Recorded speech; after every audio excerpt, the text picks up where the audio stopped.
When Sarah and I got married, I thought I'd found a kind of love that only exists in quiet promises and unshakable loyalty.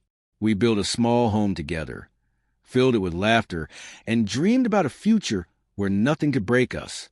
But slowly over the years, something changed. Her eyes that once looked at me with warmth started drifting toward her phone more often than my face. It began with small arguments, missed calls, late replies, sudden girls' nights that lasted until morning.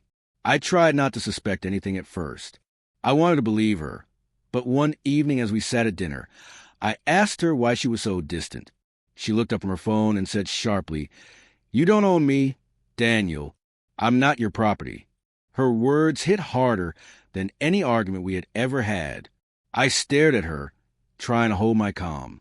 "I never said you were," I replied quietly. "But if being faithful feels like ownership to you, then maybe you've already left this marriage." She rolled her eyes, grabbed her purse, and walked out, leaving her food untouched.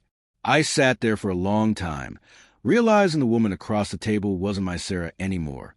The next day, I decided to confront the truth I'd been avoiding. I checked our shared phone bill, something I had never done before. Her call history showed dozens of late-night conversations with a number I didn't recognize. My stomach twisted as I copied the number and searched it online. The name that came up belonged to her co-worker, Ryan, a man she'd said was just a friend. I didn't explode or shout. I simply texted her, "Sarah, if you found someone else, just say it. You don't have to lie anymore." Her reply came a minute later. "I'm not your property. Stop controlling me." My hands trembled, but I forced myself to stay calm. I typed back, "Then you're not my wife." I put my phone down and walked outside, taking a deep breath in the cold evening air. For a moment, there was silence. Peaceful, painful silence. Then my phone began to buzz. Once, twice, then it didn't stop. 15 missed calls in under 5 minutes. I didn't answer. I couldn't. When I finally checked the messages, they were a storm of apologies. "Daniel, please pick up. I didn't mean it like that. We need to talk." But I had already talked enough.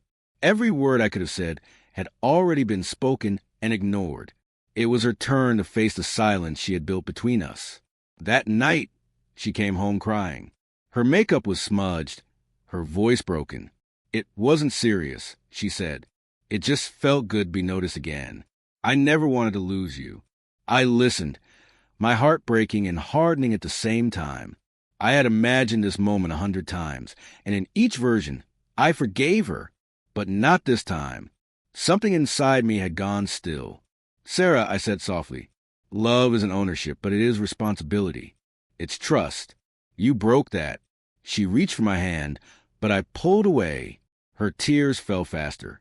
I wasn't angry anymore, just empty. In the days that followed, she begged for another chance. She deleted her social media, blocked Ryan, and even asked to go to counseling. But the truth was, I couldn't see her the same way again. Every time she smiled, I wondered who else she had smiled at like that. Every "I love you" sounded like an apology instead of affection. I filed for separation, quietly without drama. She signed the papers, sobbing through every page. I didn't gloat or remind her of the 15 missed calls. I didn't need to. The silence between us said everything. Months passed, and I rebuilt my life piece by piece. I learned to cook for one, to sleep on one side of the bed without feeling lonely, to enjoy mornings without waiting for anyone's good morning text. The ache faded slowly, replaced by a strange calm, the kind that only comes after surviving a storm. One day, I received a letter in the mail. It was from Sarah.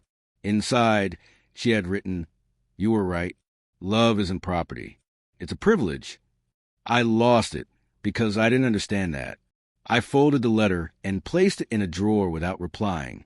Now, when my phone rings, I don't feel the same anxiety I used to. I answer when I want. I disconnect when I need to. I don't chase after love anymore. I wait for respect because I learned the hardest way possible. Sometimes silence is the most honest reply you can give. And though she once thought freedom meant walking away from me, I realized mine began the moment I stopped answering her calls.